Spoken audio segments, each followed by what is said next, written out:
Hello mga B, another day, another vlog. Pasensya na po at ngayon lang po ako nakapag-upload. Dahil po nung nakarang araw, wala po sa mood yung auntie nyo at ang dami ko pong ginagawa. Kahit wala naman. Cherry.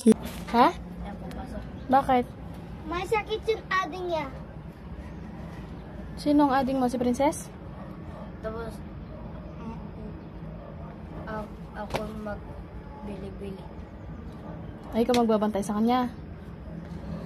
So ito nga kalaro na Hyper, hindi daw siya papasok dahil may sakit yung ading niya at walang mag-aasikaso. At nung mga oras na nga ito, minamadali ko si Kuya Hyper dahil late na naman ang auntie nyo. At dahil nga wala akong makitang kaibigan or kakilala na Hyper, hinatid ko siya hanggang dun sa may gate ng school nila. Nakakapagod at nakakahingal pero okay lang para may exercise naman tayo kahit papaano. Pagkahatid ko nga kay Hyper, dali-dali akong bumalik para pumila. Pagpatak nga ng 7 o'clock, mahaba na naman ang pila. Nakasakay nga ako ng mga 7:30 at pagdating nga dito, traffic na naman. Sa totoo lang mga B, mahirap na talagang solusyonan ang traffic sa Pilipinas. At nung mga oras na nga ito, hindi ko talaga alam kung makakahabol pa ako sa klase. Around 8:20 na nga ako nakapasok sa school mga B. Akala ko talaga hindi na ako makakapasok. Maaga nga kami pinauwi ng second subject namin dahil may sakit po ang aming CI. Sinamahan nga ako ng mga kaklase ko sa main campus para sana magbayad ng student loan ko.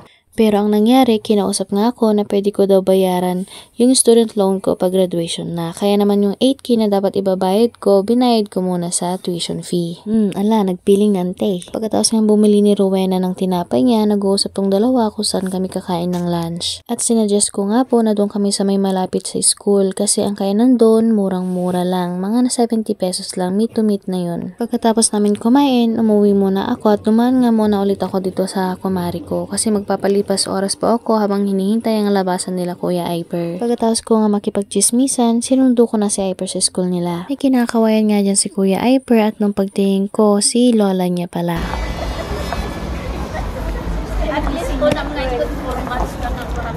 Hello! Oh, may car. Hi, Bebe.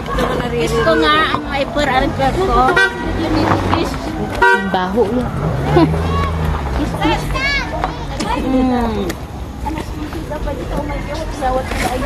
Sobrang init nga dyan mga B, kaya naman sabi ko kay Hyper isuot niya yung hood niya at makisabay sa lola para makipayong. Pagka-uwi nga namin, itong classmate ko biglang tumawag sa akin at sabi niya nasa Ilocos daw siya. Medyo mahaba-haba rin ang pinag-usapan namin dyan at itong kaibigan ko na ito gustong-gusto niya nagta-travel na mag-isa. Alam niyo mga B, ito rin ang gusto ko yung mag-travel mag-isa kasi nagkakaroon ka ng time para mag-self-reflect. Para na rin makapag-unwind, makapag-isip-isip kung ano ba talaga ang purpose mo sa buhay. Gusto ko nga sanang iparinig ang usapan sa inyo kaso nga lang nung record ko siya walang audio. Habang nag-uusap nga kami, kumakain ako dito ng sitaw. Kinagabihan nga, tinulungan ko muna si Kuya Hyper para matapos na itong assignment niya kasi wala po silang pasok ng Thursday tsaka Friday. So, sa gabing ito, ang iluluto ko is, kalabasa na may tokwa. Ayan. Igigisa ko lang siya. Gisa-gisa lang ito. Pagkatapos nga po ako makapagluto dyan ng ulam, kumain na po kami ni Hyper at bigla nga pong tumawag ang ate ko.